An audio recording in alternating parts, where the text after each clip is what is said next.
Hello and welcome back to the Level Cap Podcast, the longest running podcast about level 99 games.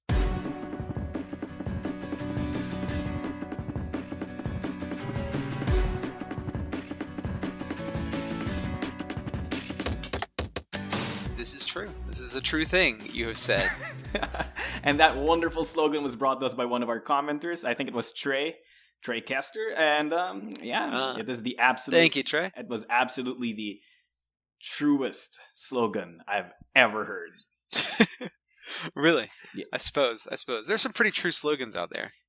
Yeah, and there's some pretty false slogans, but I suppose as far as being absolute, that one would certainly do it. Yeah, there's a slogan for like a mall franchise in my country, and it's like, "We've got it all for you," and that's an absolute lie. Like, they don't have it all. Like they don't have it all, and it's also not for you. It's for someone else. Exactly. It's like for people people aged 30 something, because like half the stores are furniture stores. I'm like, I don't have my own house.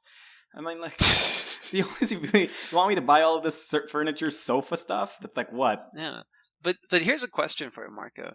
Is not Battle Guides the longest running podcast about level 99 games things? That is highly suspect, actually. It depends on how willing you are to stretch the definition of podcast. Because the thing is, a lot of people have actually told me, Marco, I actually don't watch the videos. I just like put it on and then I listen to it. And I'm like, oh, okay. So technically, it is the longest running podcast for some people, but not officially. I suppose. I think that if it were me, I watch the ones for the characters that I'm really curious about. And then for the other characters, I just skip ahead to the, advanced strategies. Yeah, because I like to see what you're saying about the characters that I'm really into. But for the rest of the characters, I just want to know what you're thinking. Yeah, about them. A lot of people actually told me that one guy just messaged me and went like, I listened to everything in this week, and I'm like, there's like 50-something episodes that are like 40 minutes each. What are you doing? Just put it on your sleep. But yeah, because they're designed to be like, you're not supposed to binge watch the entire thing. You're just supposed to go like, hey, which characters do I want to learn? A riveting new season of Battle Guides. I mean, I bet some people are thinking about that when Trials comes out. It's gonna be. I mean, we should. It would be so much fun to do radio plays for these things. Yeah, imagine we could do racy fan fiction. I mean, like, I mean, that's like, your first thing, like all this power, and you're like, racy fan fiction. Yes, that's what I want to do. Wait. What the hell? I think we're misunderstanding here. I meant kart racing, that kind of racy. We're gonna. Oh, of course. Okay, yeah, right. Kart racing. Obviously, kart racing. Brad, right. Come on. See, look, if Persona can have dancing, we're gonna have kart racing. Okay. Yeah. Have you played that game? Just be BattleCon kart racing all night. Yeah. Have you played that game? I have not played dancing all night. No. Have you played Persona karting all afternoon? Is that a thing? It is a real game, and I'm saddened that it is a real game. Wait, really? Yes. Really? You can Google it now. Okay, I gotta Google this now. All right, wait. Kart racing all afternoon. Persona 4 racing all afternoon. What the heck is this? This fan game crosses Persona with Mario Kart. Oh my gosh. See? But that's just fan made. We can have an official kart racing mini vocal series. I don't know. Pay me to be the sound of the karts. What the heck?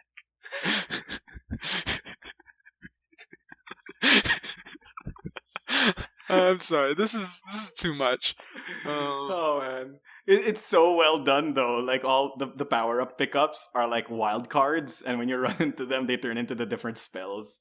So like you get Zeos and Garus. It's hilarious. What the heck? Okay, let's just move on. Let's just move on from this point. Let's just move on to our game club.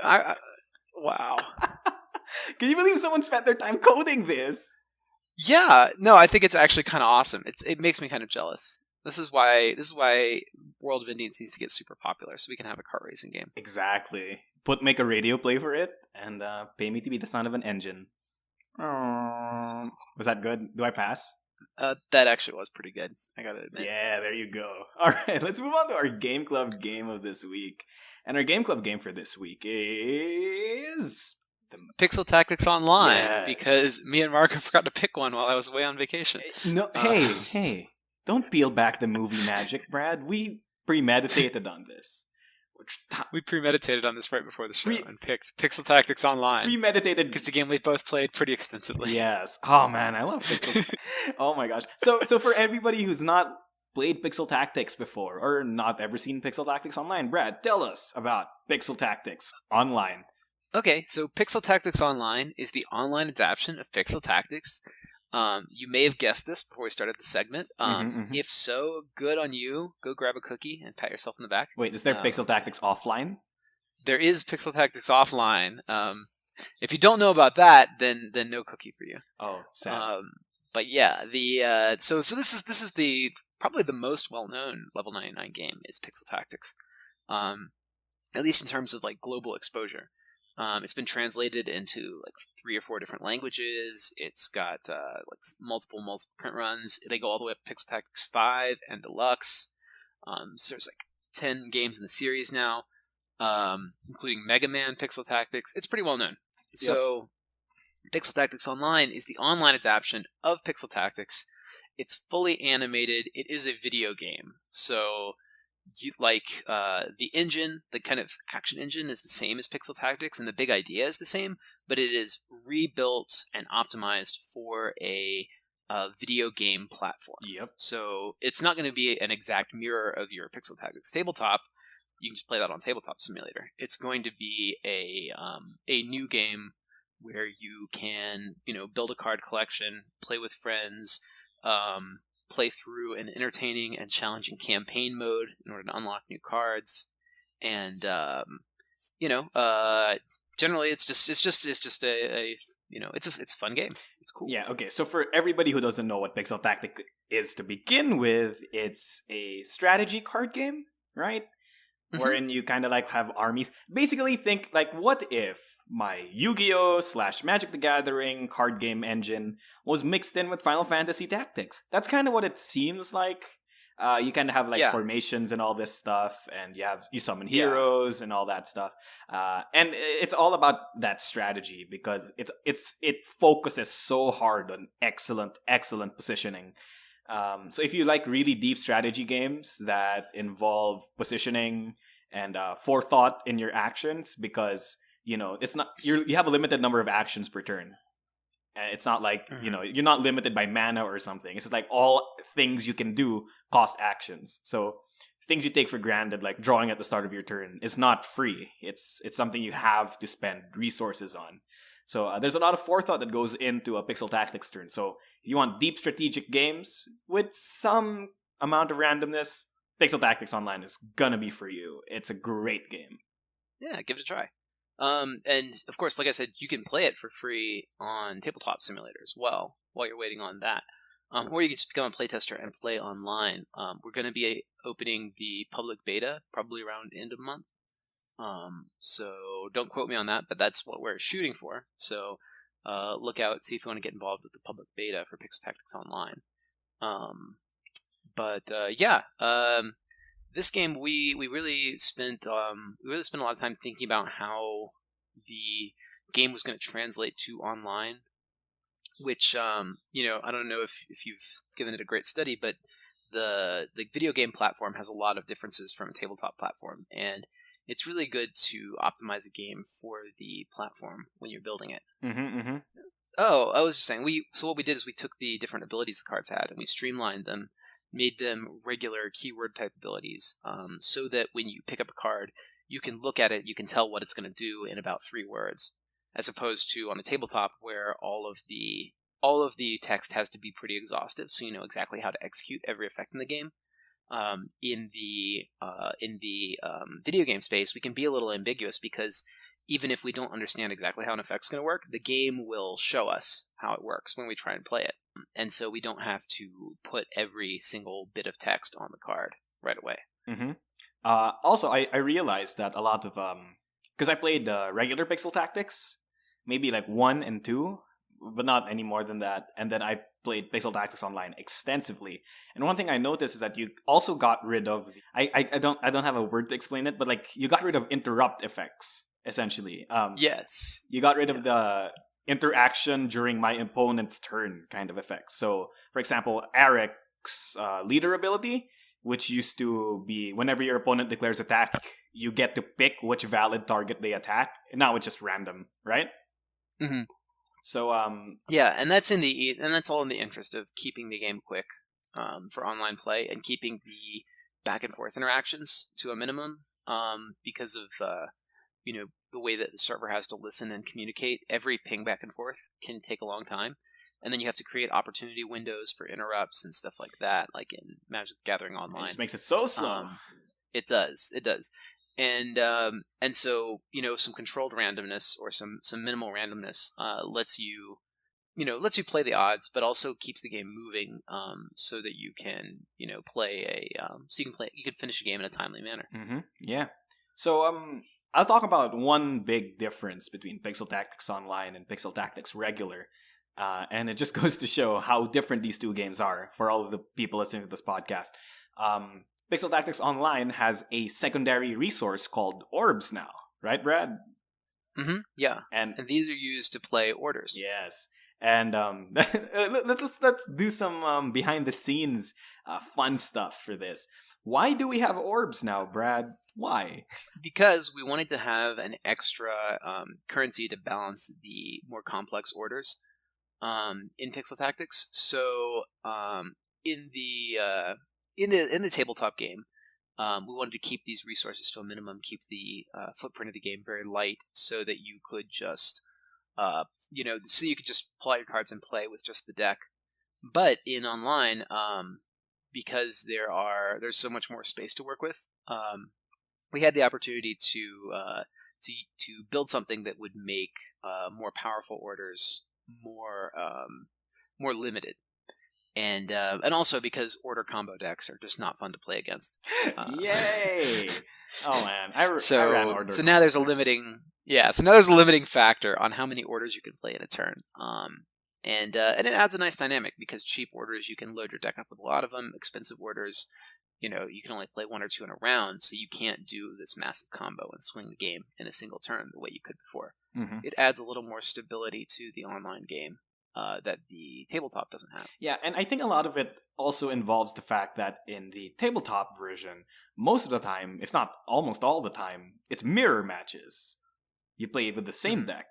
In Pixel Tactics Online, Constructed is the default game mode. Like, you play Constructed. That's it.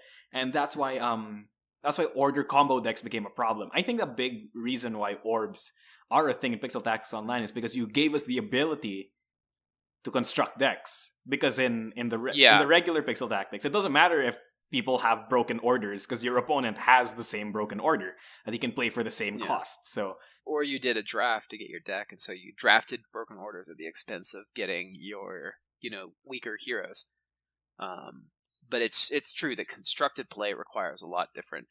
Pixel Tactics wasn't like the regular Pixel Tactics is not really meant for constructed play, and so with constructed play we had to add a couple more controls to keep the game balanced. Yeah, man, I love playing Pixel Tactics Online because all I end up doing is making like broken decks that you and Cameron then subsequently just nerf. I mean, thank you. Just patch. Yeah, we're definitely getting to that point where balance testing is going to be the next big and thing. We need more testers for it because who knows, maybe some mad genius out there finds decks that not the other playtesters haven't found yet. So if you guys want to get in on the action and help us balance the heck out of this game, because we still need to nerf Hikaru, do sign up for our playtest forums and we'll get to you guys over there. Join us on the Discord, the official Discord or the unofficial Discord, and we'll get you in. Yeah. And man, Pendros super good. We just released Pendros as a leader, and he He does some stuff, let me tell you. Oh, he does a lot of stuff. I've been playing with him too. I don't think he's Hikaru levels of good. He might be good, but not Hikaru levels of Yeah, good. he's not super broken.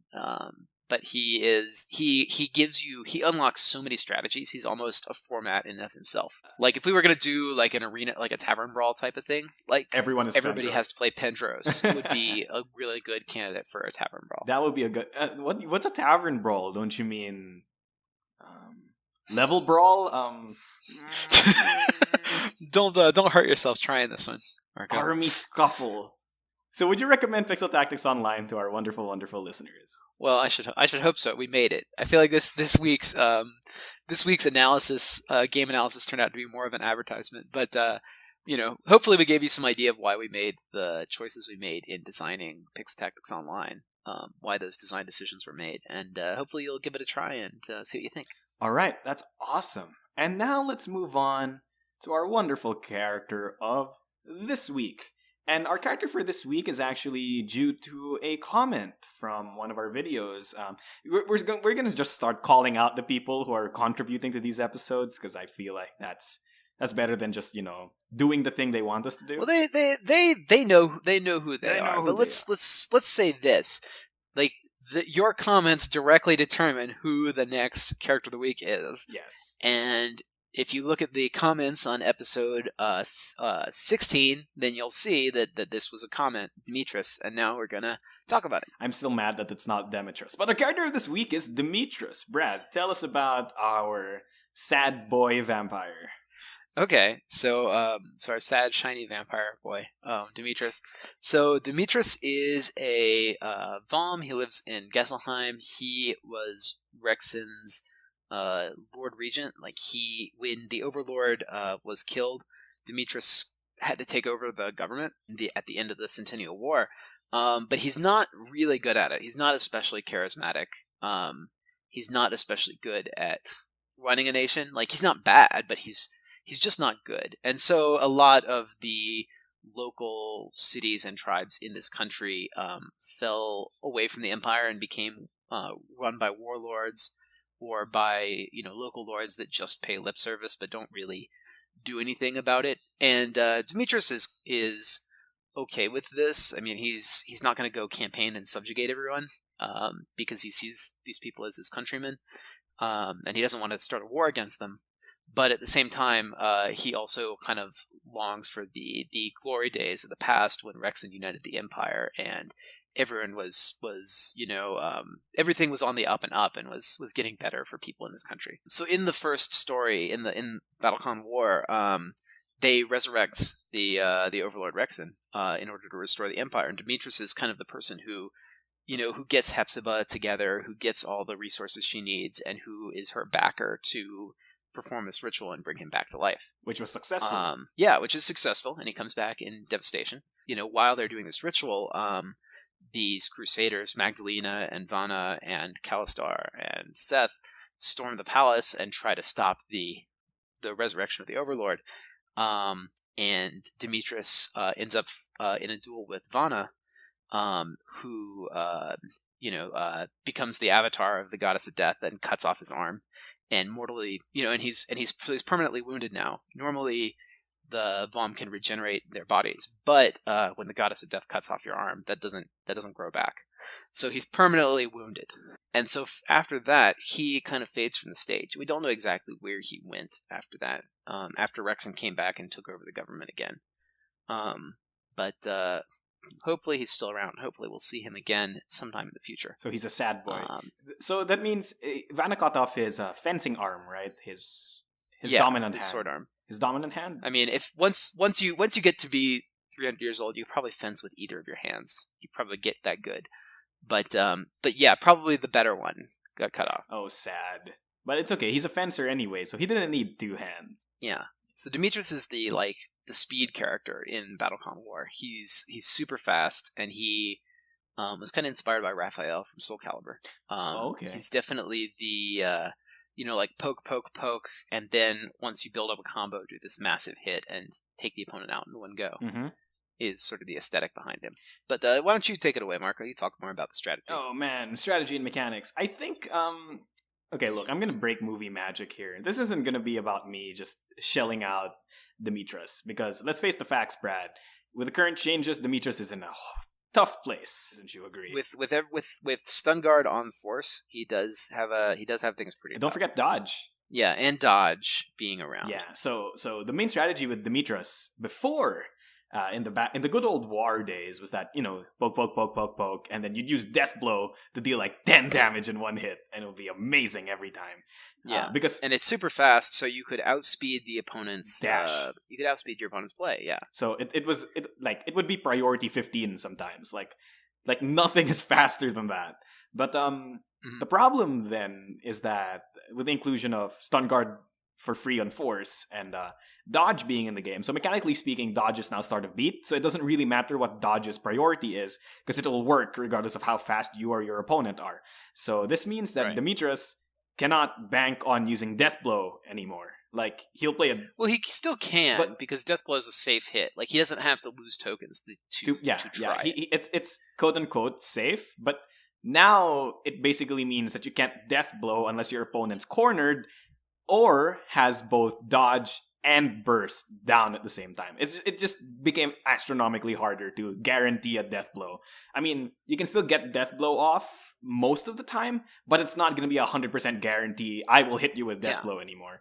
And I think that's force and dodge really doing their job. Like, we were really tired of there being a lot of these, 9, 10, or 100% beats where you knew that you could win and the opponent couldn't stop you.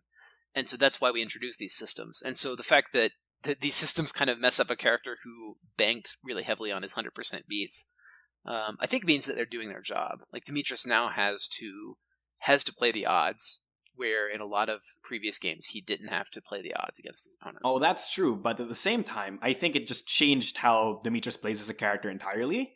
So I'm starting to fall into the camp that you shouldn't be playing Death Blow Demitras anymore.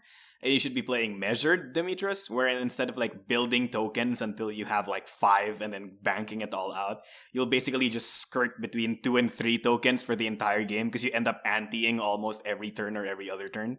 Yeah. So Demitras is able to fluctuate his speed really easily with the by using his crescendo tokens. Mm-hmm. And so if you can attempt what do you call them? Like to clash out dodges. If you're at an advanced level, you can attempt to clash dodges really easily because you have full control over your speed curve. And Demitras has a full kit of +3 down to +1 speeds, so he can hit just about anything unless your opponent's too slow. Yeah, unless your opponent's too slow. I think that's something that Demitras in higher levels is happy about, because his dodges are basically unclashable. You can never parry his dodges, so he'll almost always be safe on dodge. So there's that at least. Demitras still keeps his entire playstyle of poke, poke, poke, poke, poke, but yeah, you have to be a bit more measured now. You can't just, do the stupid strat of like, I hit you 4 turns in a row, then deal 15 damage in 1 turn. Charge my laser, and then... Yeah, I mean, like, that was the super fun way to play. I think that was the correct way to play him back in the old days of War. That's the way that characters like Marmalee and Berman are meant to be played. Not really characters like Demitras. So he was supposed to be more like Schecter. He's supposed to feel a bit more like Schecter. I mean, he has that death blow capability. But it's not meant to be. It's not meant to be the optimal strategy. Oh, really? Like, but it was the optimal strategy. Yeah, I think. I mean, that was the bug that happened in a lot of war characters when we were first learning what BattleCon was and how it was balanced. Was that playing safe became stronger than playing risky? Oh, definitely. And the power payouts were correct, but the advantages of playing safe, of not taking damage, just wasn't factored correctly into the game balance back in the early editions. Which just goes to show that you guys are learning your job, you're learning your stuff, because Trials is way better. Trials is way better about this kind of stuff.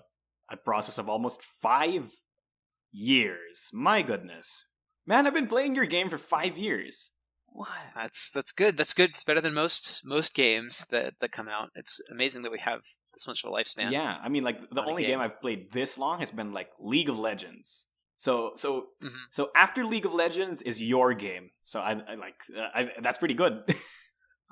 Touch my heart, Marco. Oh my goodness. All right, so that pretty much does it for our character of the week, Demitras. What's his last name? Dinogrand. Wow. Where do you get the? You know what? We should make an entire podcast where you tell me where you come up with these names. Do you like name them like Pokemon? Oh man. Do you like mash the keyboard and insert vowels? No. Is that how you do Kaons though? Is that how you do Kaons? Like the Kaon names? Kaons? Yeah, actually, maybe. I mean, it's a little more than that. It's like with phonics, but yeah. Okay. But yeah. So we'll talk about how you find out your names sooner or later because it'd be very interesting. But if you guys want us to talk about a specific character, you find somebody very interesting, you're gonna be like, I want this character is awesome. This character is my husbando, whatever. Do tell us in the comment sections down below, and we will talk. Post in the comments. It really works. It really works. It's like Santa, but real. Marco, why would you say that on a live podcast? But no, sorry, it's like Santa. It's real. I'm not sure if you heard me correctly. It's like Santa. It's real. These hot fixes. these hot fixes. We've heard two of these in podcast hot fixes so far. Yeah, it's amazing. It's gonna be great. Okay, let's move on to our 99 questions, which aren't 99 questions just yet. But we're on episode 18, and so that's like 18 now. Oh, that's like 54 questions. My goodness, we're getting there. Indeed. All right. It's exciting. So, Brad, let's start with the bombshell. Where's BattleCon Online? Question mark. Okay, so this was also asked in the comments. Where's BattleCon Online? This is actually a really good segue from earlier because we were talking about Pixel Tactics Online. So the team behind Pixel Tactics Online is the same team that we've hired to work on BattleCon Online. We have finished devising the new screens for the game. The screens have been sliced. The screens have been passed over to Cameron, the programmer, and they're now being implemented. So the implementation of BattleCon Online is going on while the playtesting of Pixel Tactics goes on, and then we're going to kind of bounce back and forth between those two as we get both done. But now that we have our graphic design ready to go, the programming for BattleCon Online will pick up again. And I know it's been a long time coming, but we are actually feeling pretty confident about this, and we do have professionals now working on it, and not just me and and some local guys, people that have shipped game experience. So I'm very excited to have a full team working on it, and not just me doing my own graphic design, trying to piece everything together and trying to understand how a video game works. Like, there's so much that the sound designer, that the graphic designer, and that Cameron, the developer, have brought to this game already through their experience in the medium. That it really looks professional, and I think you'll see when you look at Pixel Tactics Online. You'll see like, oh, this really looks professional. It looks like a real video game and not an indie project. And that's why we wanted to pull back BattleCon Online, make it look professional like this, so that we would be really proud of the game when it came out. And I don't care how long it takes. I'm not going to release something that I'm not proud of. Oh. So there you have it. So it's not an indie game. It's an Indians game. Yeah, sure. There you go. Yes. Man, I want... Dude, that's your tagline. It's an Indians game. And then, like... Are you mad? Are you sad? Did I make you sad? Physical pain. Oh, man. Puns, the fireballs of comedy, everyone. Okay. Yeah, I got hit by a fireball. I don't know if it was a pun, but... What? It's a pun. Indie? I guess Indians? It is. Oh, come on, Brad. I guess it is. What do you mean you guess? Oh, I'm so mad now. Gosh. I worked hard on that. I don't know if throughout the entire segment, I was thinking about it. 2 minutes. 2 minutes of hard thinking. Oh, Brad, all too well. You're right. Okay, next question. Oh, me. Next question. Hey, Brad, do you smoke? Or is the pipe just there to add more class to your look? I don't typically. Like sometimes, I mean, I know how. So sometimes in the wintertime, when it's chilly out, I'll go stand out on the porch and smoke a pipe. But I don't smoke very often. I think it's been like 6 months since I last smoked the pipe. It's more of a character piece. It's a persona, if you will. Oh, I see. So it is. So it's the same way. Like, Yeah, like I wear the coat and the hat. Like I don't wear those to work every day, but I wear those to conventions and I wear them in public appearances so that when people see me, they say, "Oh, it's Brad," and they know what to look for. Oh. And I think the pipe is a part of that. It's part of the character that I am as the face of Level 99 Games. It's not necessarily my like who I am in my personal life. Oh, I see. So it's If part that of makes your sense. faux Indiana Jones outfit, right? Yeah, if you want to put it that way. If you want to do it that way, then sure. Yeah. Okay, and let's move on to our last 99 question. 99 questions of level 99 games on the wall. And it's, this one's going to be a tough one for you, Brad. Which of your published games are you least satisfied with? For example, a mechanic Which of my published games are you least satisfied with? For example, a certain mechanic that you just couldn't get quite right, component issues, disappointing sales, etc.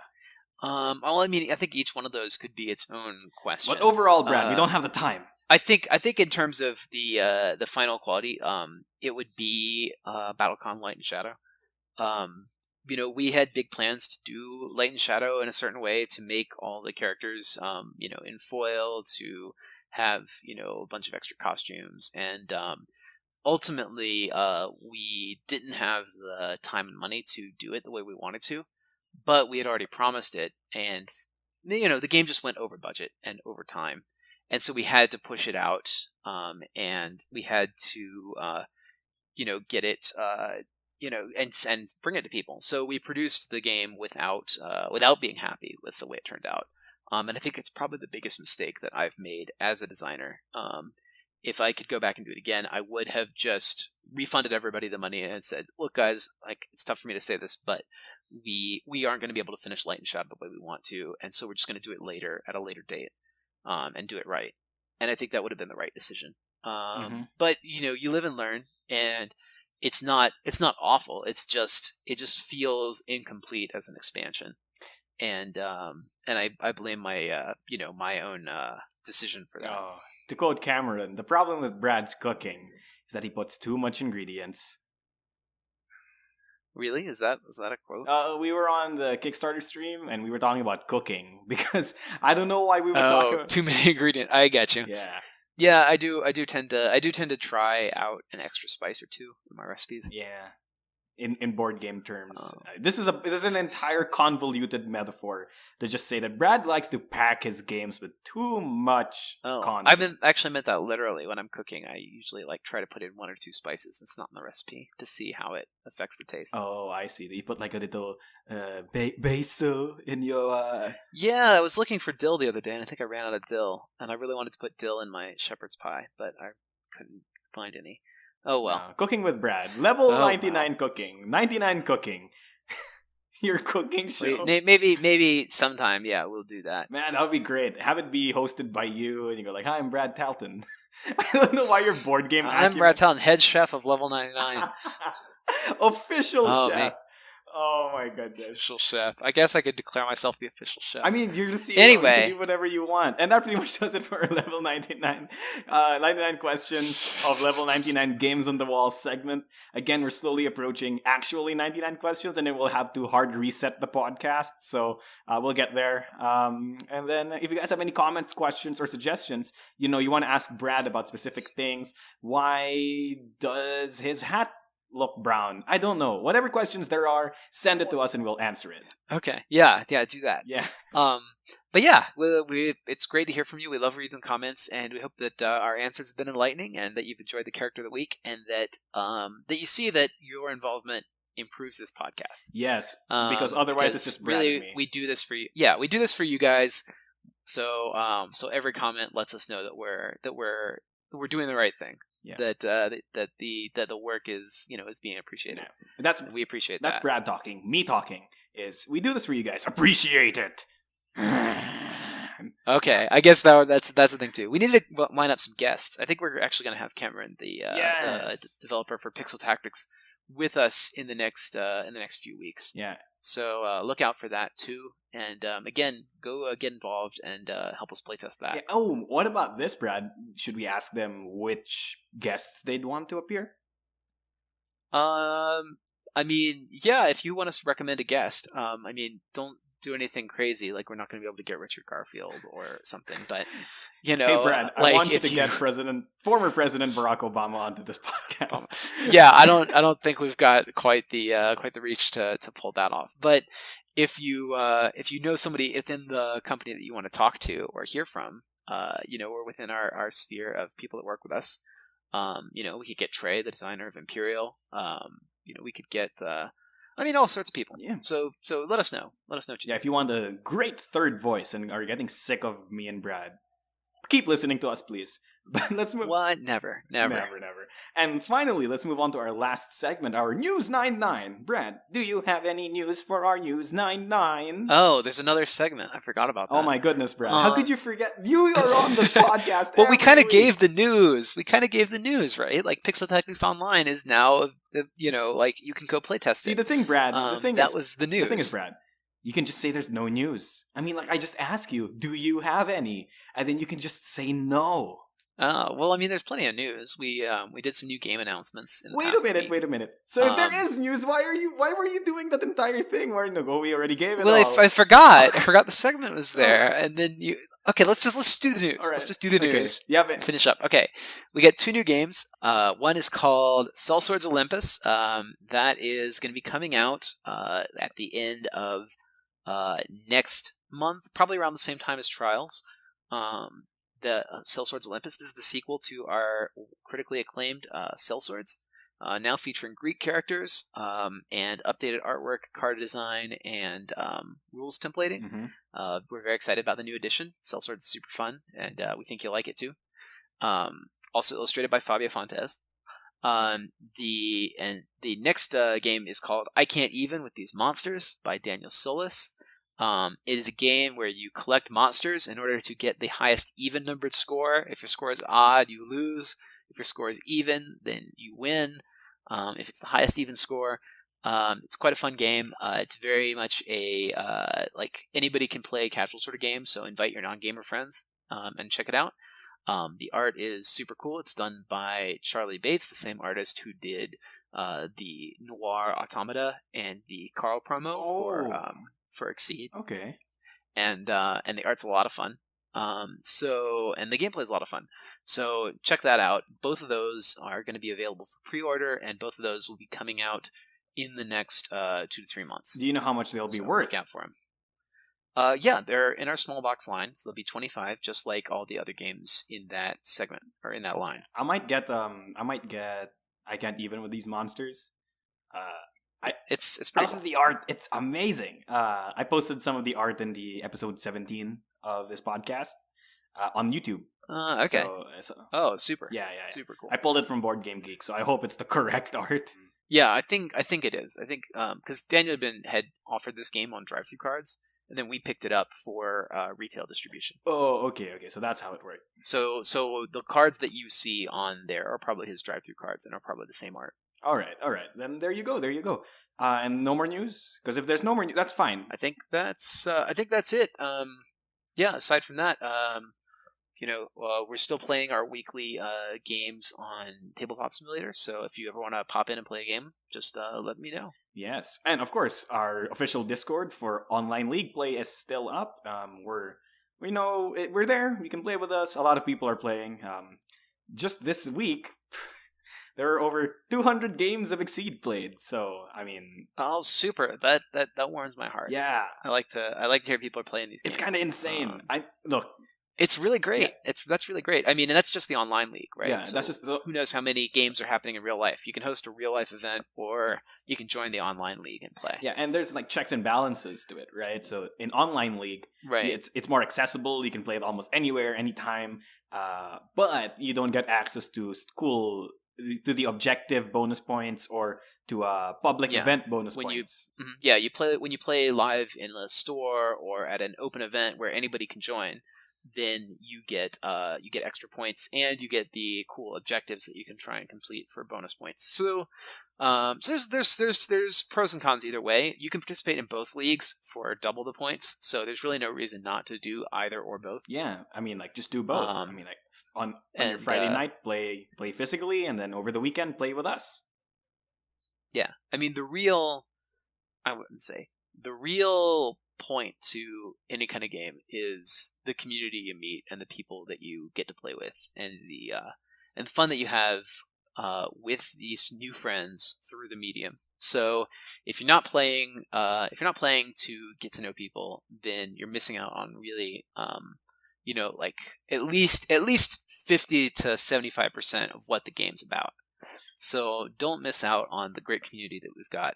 We've got some really cool people in the Level 99 Games, and he's online community. And he's not just talking about me or him. It's not just Brad and me. We have awesome people in the community. And they're most, if not all of them, are better at us than better than us. Yeah, at they're much better at BattleCon than I am, and Pixel Tactics and Exceed. So so you can go and get beat up by them, and then you can play against me and wreck me. And wreck Brad. See, that's it. That's the incentive. Join our community today so you can wreck Brad. See, there you go. Yep. See, this is why I'm marketing. This is like that scene in Space Jam where they chain up Michael Jordan and they make him play basketball in outer space. That's how you make me feel, Mark. Oh my goodness, I make you feel like Michael Jordan. That's not that bad. like Michael Jordan in Space Jam. Yeah. But not at the good scenes, in the bad scenes. Okay. So not not in the scenes where he's with cartoon characters and they're flying all across the court, fighting other cartoon characters. Anyway, let's move on from that. Actually, let's not move on. Let's end this podcast. And that has been this episode of the Level Cap Podcast. As usual, it's been me, your host, Mark DeSantos. And with me is my Michael Jordan co-host, Brad Talton. And we hope to see you guys next week. Take care. Bye.